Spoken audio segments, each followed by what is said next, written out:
आदरणीय साथियों और प्यारे बच्चों,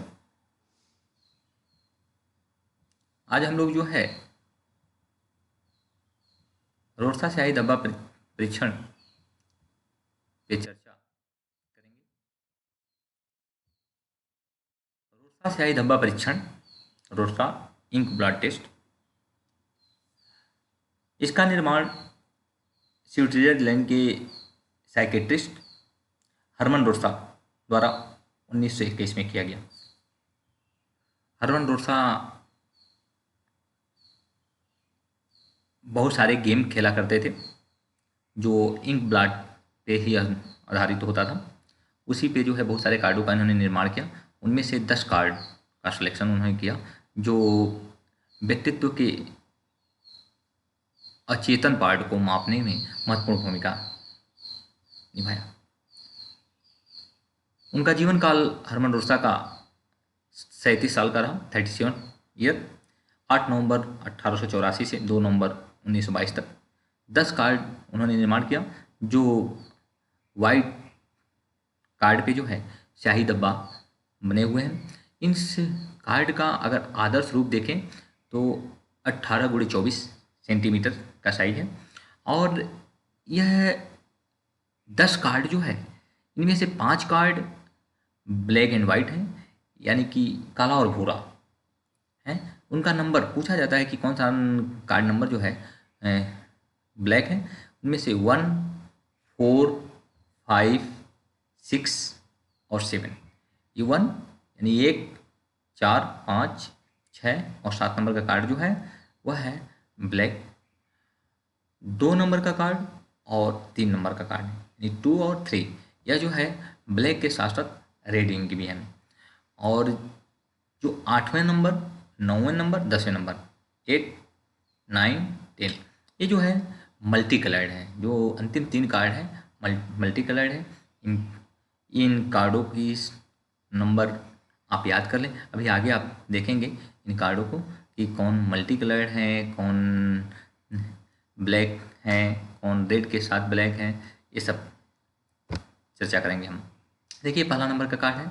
इस पे जो है कुछ पॉपुलर रिस्पांस आएंगे जो साइड में आप देखेंगे। ये पॉपुलर सारे रिस्पांस होंगे या बहुत सारे प्रचलित रिस्पांस हैं। बेक ने जो है इनका पे जो है जो रिसर्च किया उसके आधार पे बताया कि बैट, बटरफ्लाई, मॉथ बैट ये 53% पॉपुलर रिस्पांस मिलते हैं।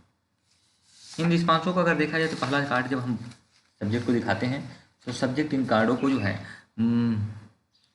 पूछता है कि हमें देखना क्या है, कैसे देखना है। तो पहले कार्ड में बताना पड़ता है कि आप इस पूरे कार्ड को देखिए या किसी पार्ट को देखिए, जिस क्षेत्र को देख करके आप क्या इसमें समझ पा रहे हैं। तो शुरुआत में पहले कार्ड को थोड़ा सा उसे क्लू देना पड़ता है और तब वह अपने रिस्पांस को देता है देखने के बाद। थोड़ा सा आसान है, थोड़ा सा मुश्किल भी है। दूसरी तरह से अगर दूसरे कार्ड को हम देखें, दूसरे कार्ड में जो है 2 वुमेन, बेक ने कहा कि 2 मानव ज़्यादा करके प्रचलित है कि 2 मानव देखने को मिलते हैं। यहाँ पे हम लोग देखें, इस पे आए दूसरे नंबर का कार्ड जो है, दूसरे नंबर कार्ड में इस पे 2 वुमेन और पिट्रोवर्स्की ने कहा 4 लेग एनिमल। जो ग्रे पार्ट है उसको देख करके जो है 34% लोगों ने कहा। और दाना ने कहा कि एनिमल डॉग, एलिफेंट, बियर 50% जो ग्रे पार्ट को देख करके। यह जो है बहुत सारे लोग जो है इसको रक्त के रूप में, ब्लड के रूप में देखते हैं। यह कुछ ऐसे लोग जिनमें क्रोध, शारीरिक हानि ऐसी भावनाओं को जो है दिखाई देती है, वह लोग इनको ब्लड के रूप में या किसी क्रोधित भावनाओं के रूप में देखते हैं। कुछ लोग इसमें यौन प्रतिक्रियाओं को भी देखते हैं, उसी से प्रेरित कुछ रिस्पांस करते हैं। नेक्स्ट हम लोग देखें तो नेक्स्ट है या तीसरे नंबर का कार्ड देखें। इस पे जो पॉपुलर रिस्पांस मिलते हैं 2 वुमेन, जो ग्रे पार्ट है उसको देख करके। और पिट्रोवेस्की ने कहा कि जो है ह्यूमन फिगर जो है 72% को देख करके जो है ह्यूमन फिगर बताते हैं लोग। और दाना ने भी कहा ह्यूमन जो है 76% वो जो ग्रेफ फिगर को देख करके दो मनुष्य कुछ बातचीत कर रहे हैं ऐसा माना जाता है। बहुत सारी जानकारी इसमें मिलती हैं कि कुछ प्रतिक्रियाएं विलंबित हैं, कुछ संघर्ष, सामाजिक बातचीत, ये सारी जो है सूचनाएं सब्जेक्ट या क्लाइंट देता है। नेक्स्ट पे हम देखें तीसरे नंबर का कार्ड यह है। तीसरे नंबर का कार्ड, तीसरे नंबर कार्ड तो पिछला था, ये चौथे नंबर का कार्ड है। चौथे नंबर के कार्ड देखिए, नीचे सबके नीचे ये कार्ड का नंबर दिया हुआ है। एनिमल हाइड स्किन रग, पेट्रोवेस्की ने कहा एनिमल स्किन रग 41%, और दाना ने कहा कि एनिमल स्किन 46%। इसको देख करके जो है इसको फादर कार्ड के नाम में भी जाना जाता है। फादर नाम कार्ड क्यों कहते हैं? इस कार्ड को देख करके एक तरह से कि गहरा रंग छायांकन है इसमें, दबे हुए विषयों के लिए वो विभिन्न तरह की कठिनाइयों का सामना व्यक्त करता हुआ है। इसमें आमतौर पे कभी कभी धमकी देने वाले आंकड़े के रूप में भी रिस्पांस मिलता है। इसमें जो है पशु सामग्री जिसमें मादा के बजाय नर के रूप में वर्गीकृत किया गया है, नर के रूप में ज़्यादा देखा गया है, इसलिए इसको जो है पिता कार्ड कहा गया, फादर कार्ड कहा गया। फादर कार्ड कहने का मतलब यही था। अब जो है हम लोग पाँचवें नंबर कार्ड पे देखेंगे। पाँचवें नंबर कार्ड को अक्सर जो पॉपुलर रिस्पांस मिलते हैं बैट, बटरफ्लाई, मॉथ, पेट्रोवेस्की कहते हैं बटरफ्लाई 48%, बैट 40%, नाना कहते हैं बटरफ्लाई 48%, बैट 46%। ये जो है पॉपुलर रिस्पांस आते हैं। यह एक तरह से आमतौर पे जो पिछले चुनौतीपूर्ण कार्ड होते हैं उससे थोड़ी सी आसानी होती है इस कार्ड में उनकी अपेक्षा। इसको जो हमें जो है परिवर्तन की गति को जो है एक तरह से उकसाता है ये कार्ड। यह कुछ में कुछ विशेषताएं जैसे चिंताओं से उत्पन्न करने वाली या जटिलताओं से को भी इस कार्ड को देखने के बाद जो है रिस्पांस मिलते हैं। अब छठे नंबर के कार्ड को हम देखें तो बेक जो है एनिमल हाइड स्किन रग, पेट्रोवेस्की कहते हैं एनिमल स्किन रग 41%, दाना कहते हैं एनिमल स्किन 46%। ये जो है पॉपुलर रिस्पांस है। अगर इनके रिस्पांसों को हम विश्लेषण करें तो बहुत सारे रिस्पांस जो है इसमें सेक्स से संबंधित आते हैं, इसलिए इस कार्ड को सेक्स कार्ड के रूप में भी कहा जाता है। इसमें इसकी संभावना जो है सेक्स कार्ड की संभावना यानी कि रिस्पांस, इसकी रिस्पांस जो है यौन धारणा किसी भी अन्य कार्ड की अपेक्षा इस पर अधिक मिलती हैं। इसीलिए जो है इसको जो है सेक्स कार्ड के रूप में हम लोग वर्णित करते हैं। और यौन सामग्री इसमें बहुत सारी जो है सेक्स की विविधताओं को भी जो है सब्जेक्ट बताता है। अब जो है हम लोग सातवें नंबर के कार्ड को देखेंगे। सातवें नंबर कार्ड बेक जो है ह्यूमन हेड्स और फेस, देखिए ऊपर वाले हिस्से को देख करके जो है टॉप को देख करके अक्सर जो पॉपुलर रिस्पांस में पेट्रोवेस्की ने भी कहा हेड ऑफ वुमेन और चिल्ड्रेन, बच्चे का या महिला के चित्र हैं ऊपर जो 27% पॉपुलर रिस्पांस आ रहा है। दाना ने कहा ह्यूमन हेड 46%। इसको मदर कार्ड के रूप में भी जाना जाता है। मदर कार्ड इस नाते कहा जाता है महिलाओं या बच्चों के रूप में ये जो आंकड़े मिलते हैं इस नाते जो है इसे एक मदर कार्ड के रूप में कहा जाता है। महिलाओं के जीवन से संबंधित आंकड़े उनकी चिंताओं से संबंधित हो सकते हैं। इसका बहुत लोकप्रिय नहीं है लेकिन कुछ यौन के रूप में भी जो है इसमें कुछ चीज़ें पहचानी जाती है। स्त्री कामुकता के रूप में भी इसमें कुछ चीज़ें देखी जाती हैं, वह सब्जेक्ट अक्सर इसका वर्णन करते रहते हैं, तो इसलिए इसको जो है मदर कार्ड के रूप में माना जाता है। नेक्स्ट देखें, यहाँ से जो है मल्टी कलर्ड कार्ड की शुरुआत हो जाती है। देखिए एनिमल, नॉट कैट और डॉग पिंक कलर को देख करके, पेट्रोवेस्की जो है कहते हैं कि 4 लेग एनिमल 94% पिंक कलर को देख करके, दाना कहते हैं 4 लेग एनिमल 93% पिंक कलर को देख करके। अब ये तो पहला कार्ड है जो मल्टी कलर्ड है। यहाँ एक तरह से कहिए पाँचवें नंबर कार्ड के समान ही इसमें भी जो है गति का परिवर्तन का प्रतिनिधित्व ये भी कार्ड करता है, क्योंकि यह पहला बहुरंगी कार्ड है इसलिए इसमें बहुत सारी जटिल परिस्थितियाँ या भावनात्मक उत्तेजनाओं से परेशान जो परेशानियाँ या उत्तेजनाएँ आती हैं उसमें ये असहज महसूस करता है, एक तरह से प्रोसेसिंग करता है। लेकिन कलर के नाते जो है अगर कोई दिक्कत है तो इसमें भावनात्मक रूप से तो बहुत सारा वो क्लाइंट जो है अपने को असहज महसूस करेगा। अब हम चलते हैं 9 नंबर कार्ड पे। 9 नंबर कार्ड पे देखें तो इसमें ह्यूमन बहुत ज़्यादा पॉपुलर रिस्पांस इस पे नहीं मिलते हैं, बस ह्यूमन के रूप में वर्णित कर देते हैं। और इस कार्ड की में जो है विशेषता विशेष जो है अस्पष्टता पैदा करता हुआ है, अलग अलग रूप, फैलाना, मौन, बाणिक विशेषताएं, ये सारी चीज़ें आती हैं। बहुत सारे लोकप्रिय डाटा तो इसमें नहीं मिलते, लेकिन एक कुछ विशेष पूल के रूप में जो है इसमें चर्चा होती है। अब जो है हम लोग चर्चा करेंगे 10वें नंबर कार्ड की। देखिए इसमें जो है बहुत सारे रिस्पॉन्सेस मिलते हैं। 10वें नंबर कार्ड को देखिए, इसमें जो है केकड़ा, झींगा, मछली, इस पार्ट को देख करके जो है केकड़े की चर्चा करते हैं। जो नीला भाग है उसको देख करके जो है केकड़े की चर्चा जो है सब्जेक्ट या क्लाइंट करता है। पेट्रोस्की ने कहा केकड़ा, मकड़ी 37% नीले भाग को देख करके, खरगोश का सिर्फ 31% देख करके जो है लोगों ने हल्का जो हरा रंग है उसको देख करके, कैटरपिलर कीड़े, सांप 28% लोग गहरा जो हरा है इसको देख करके जो है चर्चा करते हैं कि ये सांप है, कैटरपिलर है, इस पर चर्चा करते हैं। अगर देखा जाए तो यह 8वें नंबर कार्ड के समान भी है, उसी से कुछ संरचनात्मक रूप से मिल रहे हैं। कई तरह के समवर्ती उत्तेजनाओं से निपटने में एक तरह से यह मुश्किल पैदा करता है। अंतिम कार्ड होने के नाते इसको साइन आउट करने में का ऑप्शन भी प्रदान करता है कि वो क्या महसूस करते हैं, उनकी स्थिति क्या है, क्या वे जानना चाहते हैं।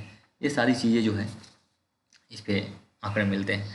अब ये 10 कार्ड हैं, इन 10 कार्डों का कैसे हम लोग उपयोग करते हैं, कैसे इसकी प्रोसेसिंग होती है, इस पर हम लोग चर्चा करेंगे आगे। एक कार्ड दिखाना, इसका रिस्पांस लेना बड़ा ही महत्वपूर्ण काम है।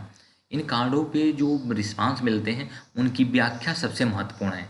कैसे जो है एक्सपर्ट इसकी व्याख्या करता है, क्योंकि ये दुधारी तलवार के समान है। दुधारी तलवार इस नाते कहते हैं, दुधारी तलवार इस नाते कि अगर एक्सपर्ट सही तरीके से व्याख्या ना करे तो अपने आप को ही एक तरह से जो है काट लेगा, दूसरे को क्या काटे वो अपने ऊपर जो है एक तरह से इसको चला लेगा। तो अब जो है इसकी प्रक्रिया में 3 चीज़ें हैं, संचालन, अंकन और व्याख्या। हम लोग संचालन पे चर्चा करेंगे। कैसे जो है देखिए कार्ड को जो है सब्जेक्ट ऊपर नीचे घुमाता है। देखिए ऊपर कैसे घुमा रहा है, इस तरह के घुमा सकता है, नीचे की ओर घुमा सकता है, या कहिए तीसरे नंबर पे देखिए ये साइड, इस साइड भी घुमा सकता है। चौथे नंबर पे देख लीजिए, चौथे नंबर पे इस साइड पे घुमा सकता है। ऐसे हम पूछते हैं कार्ड को देख करके, अगर वह घुमाता है ऊपर की ओर, चाहे नीचे की ओर, चाहे बगल में, चाहे इस साइड में घुमाता है, तो यह स्याही डब्बा में आप क्या देख रहे हैं। इन डब्बों में बहुत सारी चीज़ें आप देखते हैं, बताएं आप इसमें क्या देख रहे हैं, बताएं कुछ देख रहे हैं तो इसका कारण क्या है। जो प्रयोज्य बोलता है, सब्जेक्ट यानी क्लाइंट जो भी बोलता है उसे शब्दशः हम नोट कर जाते हैं। उसके प्रतिक्रिया काल को कार्ड देखने के बाद जो उत्तर दिया, कितना समय लिया, उस समय को भी नोट कर लेते हैं। यह पहली अवस्था होती है। दूसरी अवस्था में हम क्या करते हैं, दूसरी अवस्था में जो उत्तर दिया गया होता है उसको एक निर्धारित प्रपत्र पे जो है हम घेर लेते हैं। एक अलग से प्रपत्र हमारे पास होता है जिसपे ये 10 कार्ड बने होते हैं, उस पर घेर लेते हैं, यानी कि इसी तरह से एक घेरा बना देते हैं कि इस पार्ट को देख करके उसने बोला है। तो हम लोग उसी पार्ट को अपने यहाँ कुछ कोड के रूप में उपस्थित कर लेते हैं। फिर दूसरी अवस्था में उससे पूछताछ करते हैं कि बताइए आपने इस कार्ड को देखा तो आप क्या पाए, क्यों आपने बोला, कैसे बोला, कि यह यही चीज़ हो सकता है। ये सारी चीज़ें जो है पूछने की कोशिश करते हैं। अब हम सेकेंड स्तर पे देखें तो सेकेंड पे चलेंगे स्कोरिंग। स्कोरिंग में 3 चीज़ें महत्वपूर्ण हैं, लोकेशन, डिटर्मिनेंट, कंटेंट। लोकेशन, अब देखिए लोकेशन में जो है हम देखेंगे कि कैसे उसको एक कोड के रूप में हम लोग लिखते हैं। अगर वह पूरे कार्ड को देखता है तो होल ब्लॉट को देखा तो हम लोग डब्ल्यू के रूप में उसके यानी समग्रता उत्तर, जब चित्र को पूरी तरह से बोध करता है या जो समग्रता के रूप में प्रस्तुत करता है तो उसे जो है डब्ल्यू के रूप में। Large usual detail capital D के रूप में लिखते हैं। ब्यौरेवार उत्तर सामान्य प्रकृति के, जब उत्तर विस्तार में सर्वप्रचलित एवं सामान्य रूप का दिया जाता है। डी कैपिटल, डी स्मॉल यानी अनयूजुअल डिटेल होता है, जिसमें विस्तार में किंतु अस्वाभाविक प्रकार के सामान्य क्षेत्र से आने वाले उत्तर होते हैं। D W, D capital, W capital, ये डिटेल इंटरप्रेटेड, यानी कि चित्र के किसी एक क्षेत्र का ब्यौरेवार विस्तार किंतु संपूर्ण चित्र पर व्याख्या करते हैं। किसी एक चित्र का ब्यौरा तो देते हैं लेकिन पूरे चित्र की व्याख्या करते हैं, इसको DW के रूप में व्याख्या करते हैं। यह सफ़ेद स्थान को देखकर दिए जाने वाला उत्तर जो होता है वह उसे वाइट स्पेस के रूप में नोट कर लेते हैं। अगर हम देखें डिटर्मिनेंट्स, डिटर्मिनेंट यानी निर्धारक का तात्पर्य है कि स्याही के उन धब्बों से जिनके कारण उसे विशिष्ट प्रकार की जो है उत्तर की उत्पत्ति हो रही है उसको हम कैसे नोट करेंगे। यफ यानी फार्मोनली आकार, जब उत्तर निश्चित रूप से स्याही धब्बों के आकार पर आधारित हो तो उसे यफ के रूप में। यफ प्लस उत्तर उत्तम आकार, जब आकार स्पष्ट और अच्छे हो देखते जाएं। यफ माइनस दूषित आकार, जब आकार अस्पष्ट हो अस्वाभाविक हो। यम कैपिटल मानव गति, जब धब्बे में मानव गति दिखाई दे। यफ एम पशु गति, जब धब्बों में पशु गति दिखाई दे। यम स्मॉल, जब सूक्ष्म पदार्थ में अंतरंग गति, यानी जब जीव बाहर की किसी वस्तु में गति दिखाई देता है। सी कैपिटल कलर वर्णी यानी रंगयुक्त, ऐसे उत्तर में जब पूरी तरह से रंग पर आधारित हो। सी एफ यानी कि रंग आकार, रंग की प्रधानता तथा आकार भी इसमें शामिल हो। नेक्स्ट देखिए एफ सी आकार रंग, पिछले में देखेंगे सी एफ था रंग आकार, यहाँ आकार रंग, ऐसे उत्तर आकार प्रदान तथा रंग भी शामिल होते हैं। सी कैपिटल एन स्मॉल, रंग का वर्णन रंगों के नाम से संबंधित है। सी प्राइम, सी के ऊपर देखिए, सी के ऊपर एक कॉमा है, सी प्राइम यानी कि रंगहीन वर्ण, रंग नहीं शामिल है, रंगहीन रंग यानी इसमें रंगों का चित्र काला भूरा सफ़ेद देख करके करता है। सी कैपिटल यानी सी प्राइम और एफ रंगहीन रंग आकार, रंग का प्रधान आकार, रंग प्रधान आकार। एफ सी आकार रंगहीन रंग, आकार प्रधान और रंग। F capital C small, F C छायांकन टेक्सचर विभेदक जो होता है। सी स्मॉल छायांकन टेक्सचर अविभेदक होता है। के स्मॉल में छायांकन त्रिविमी एक्सरे मैप, इसका विस्तार एक तरह से द्विविमी भी हो जाता है। एफ के छायांकन विस्तार में त्रिविमी विस्तार और के स्मॉल छायांकन जो फैलाव है वह बादल धुआं, इसके बारे में चर्चा होती है। अब जो है कंटेंट पे चर्चा हम करेंगे कि जो विषय सामग्री है वह कौन कौन सी हो सकती है। यच के रूप में जो है यच की ह्यूमन फिगर, एच डी मनुष्य का अंग, ए जानवर यानी एनिमल, ए डी जानवर का अंग एनिमल का अंग, ए ओ बी जे लोम चर्म या त्वचा खोपड़ी, ई टी मनुष्य की संरचना एक्सरे इत्यादि, ओ बी जे मनुष्य द्वारा बनाए गए सामान, एन प्रकृति लैंडस्केप माउंटेन रिवर इत्यादि। अब हम लोग कुछ पॉपुलर रिस्पांस के रूप में पी के रूप में लिखते हैं। Oh original response found not more than 1 in 100 record. अब जो है हम लोग चर्चा करेंगे इसका इंटरप्रिटेशन कैसे किया जाए, इसकी व्याख्या कैसे करते हैं, उस पर चर्चा होती है। व्याख्या इसकी सबसे महत्वपूर्ण है क्योंकि वह जो है एक्सपर्ट जो विशेषज्ञ होता है उस बहुत सारे जो है क्लोफर और डेविसन की, बेक की, बहुत सारे मनोवैज्ञानिकों ने इसकी व्याख्या करने की कोशिश की है। पिटोस्की की, ताना की, ये सारे मनोवैज्ञानिकों ने व्याख्या की और जिसमें जो है डेविसन और क्लोफर एंड डेविसन पे ज़्यादा हम चर्चा करेंगे, उन्हीं पे आधारित। पहला है नियंत्रण कंट्रोल, दूसरा है एडजस्टमेंट एंड मैच्योरिटी, तीसरा है अर्ली बिनिस्टिव। नियंत्रण क्या होता है, नियंत्रण के बारे में चर्चा करेंगे। नियंत्रण के अंतर्गत प्रयोज्य द्वारा स्वतः परिवर्तित आवेगों के स्तर और प्रकार दोनों को इसी में शामिल किया जाता है। नियंत्रण के अंतर्गत अवरोध, दबाव निर्देशित करना, अस्थायित्व, स्थिरता आते हैं। व्यक्तित्व में आंतरिक नियंत्रण है या बाह्य नियंत्रण है, यह शामिल किया जाता है। एडजस्टमेंट एंड मेच्योरिटी क्या है, प्रयोज्य का वास्तविक लगाव किस दिशा में है उसको जानने का प्रयास करता है। उसकी क्षमता क्या है, वह अपने आप से दूर भागता है, वह जो कल्पना करता है उससे डरता है, या जो उसके स्वयं के विचार हैं उसके प्रति संकोची है, या बाहरी वातावरण में संपर्क में आने से डरता है, अपनी असुरक्षा की भावना को प्रदर्शित करता है। उसके इन सब का स्तर क्या है जो ज्ञात किया जा रहा है, वह शैशवावस्था का है या वयस्कावस्था क्या है, कब का है, इन सब बातों का पता चल जो उसके व्यवहार की अवस्था है उससे पता चलता है। अब वह परिपक्व है, हो गया है या अपरिपक्व है, इन सारी बातों को इसमें हम देखते हैं।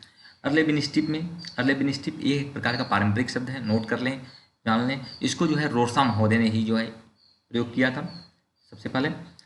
और यह बताता है कि प्रयोज्य किस सीमा तक आंतरिक इराउजल से, यानी कि इंटरनल इराउजल से किस सीमा तक एक्सटर्नल इराउजल से प्रभावित है, कितना आंतरिक उद्दोलन से, कितना बाह्य उद्दोलन से प्रभावित है, इस अर्ले बिनिस्टिप जो है बताता है। अब हम लोग जो है यहाँ कंट्रोल को, एडजस्टमेंट एंड मैच्योरिटी को, अर्ले बिनिस्टिप को जो है व्याख्या करेंगे, कैसे इसका व्याख्या हो, इसके बारे में थोड़ा सा चर्चा हम लोग करेंगे। देखिए, बाह्य नियंत्रण, बाह्य नियंत्रण में यदि प्रतिभागी यानी कि जो क्लाइंट आपका है, अगर FC अनुपाते CF+C में FC का अनुपात CF+C से अधिक है तो क्लाइंट में संवेग को नियंत्रित करने की योग्यता है, ये जान लें। दूसरा,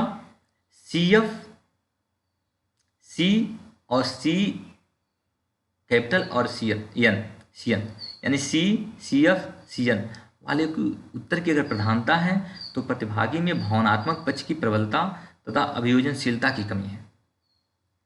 उसी तरह से तीसरे नंबर पे देखें, संपूर्ण रंगहीन अनुक्रिया यानी FC+C+C' का अनुपात अगर संपूर्ण रंगयुक्त प्रक्रिया FC+CF+C से अधिक है तो प्राप्त अनुक्रिया का आधार यह कहा जा सकता है कि प्रतिभागी जो है संकोची स्वभाव का है, अत्यधिक सतर्क रहने वाला है। क्लोफर 1962 ने जो है अपनी परिकल्पना में यह कहा कि यम का अनुपात अगर सिग्मा सी से, यहाँ देखें, यम का अनुपात अगर सिग्मा सी से अधिक होगा तो व्यक्ति अंतर्मुखी स्वभाव का होगा, और यदि सिग्मा सी का अनुपात यम से अधिक होगा तो व्यक्ति बहिर्मुखी स्वभाव का व्यक्ति होगा। अब जो है आंतरिक नियंत्रण के बारे में चर्चा कर लें। आंतरिक नियंत्रण प्रतिभागी जो होता है या कहिए क्लाइंट जो होता है उसके बौद्धिक स्तर पर आधारित है। प्रतिभागी जो है का स्वाभाविक झुकाव में आंतरिक अनुमोदन का अनुसरण कर रहा है या जिसमें एक पर्याप्त निश्चित संख्या में यम की अनुक्रिया की संख्या आवश्यक है। एक उत्तम प्रकार का अगर समायोजी है, अगर इस तरह का प्रतिभागी है तो निश्चित रूप से उसमें औसत बौद्धिक क्षमता के लिए कम से कम 3 M की अनुक्रिया उत्पादित होनी चाहिए।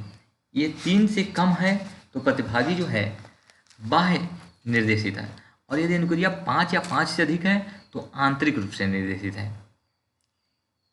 अब जो है हम लोग चर्चा करेंगे दबाव नियंत्रण पे। तीसरा है दबाव नियंत्रण। दबाव नियंत्रण संपूर्ण अनुक्रिया में सिर्फ F जो होता है 50% से अधिक होगा तो वह दबाव नियंत्रण का होगा। 50% से थोड़ा सा भी अधिक या थोड़ा सा कम होगा तो परिमार्जित नियंत्रण होगा। F, Fk, Fc तीनों कॉलम का योग यदि 75% है तो परिमार्जित दबाव होगा। F plus Fk plus Fc तीनों कॉलम का योग 75% से कम होना चाहिए और F 50% से अधिक नहीं होना चाहिए तो रिफाइंड नियंत्रण होगा। ये चर्चा अब दबाव नियंत्रण की होगी। अब हम लोग चर्चा करेंगे समायोजन की। समायोजन इन मैच्योरिटी। समायोजन सामान्य असुरक्षा की अभिव्यक्ति।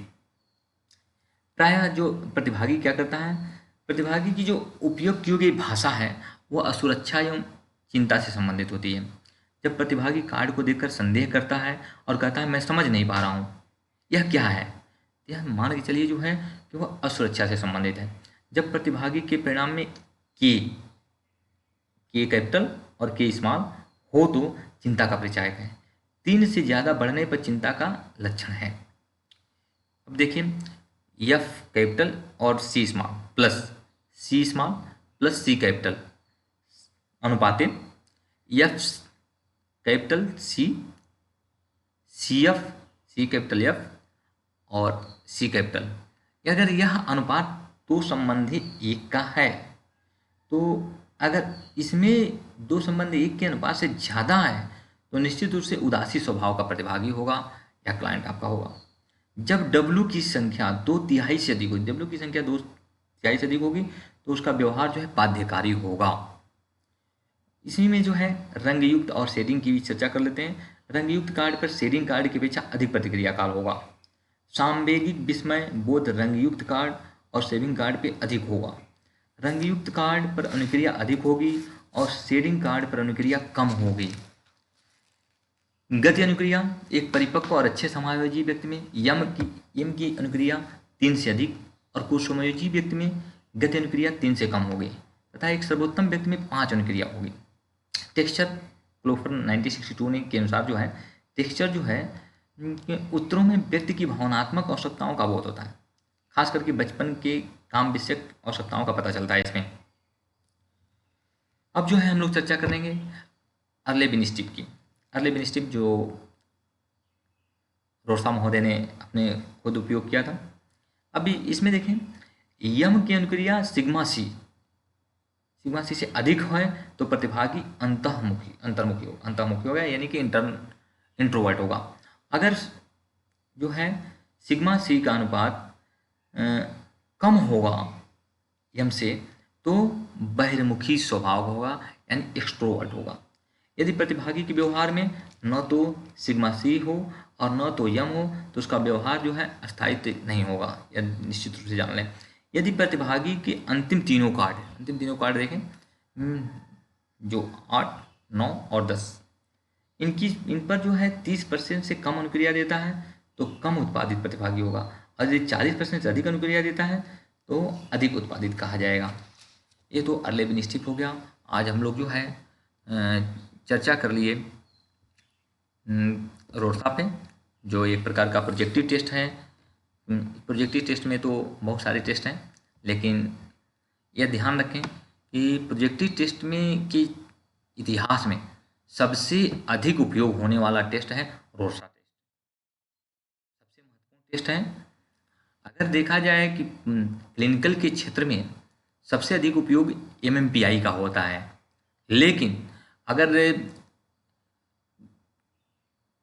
केवल हम प्रोजेक्टिव टेस्ट में देखें तो सबसे अधिक उपयोग रोसा का होता है। उस तरह से दूसरे नंबर पे सबसे अधिक उपयोग होने वाला टेस्ट है सारे test, psychometric test, behavioural test और प्रोजेक्टिव टेस्ट को मिला लिया जाए तो, लेकिन प्रोजेक्टिव टेस्ट में इसका स्थान अद्वितीय है। धन्यवाद। आप देखिए और बहुत सारे लोगों को जो है इस वीडियो को फॉरवर्ड करिए, जिससे कि वो लोग जान सकें कि रोसा टेस्ट क्या है। रोसा टेस्ट पे बहुत सारे मैटर हैं, मैं आगे भी उपलब्ध कराते रहूँगा।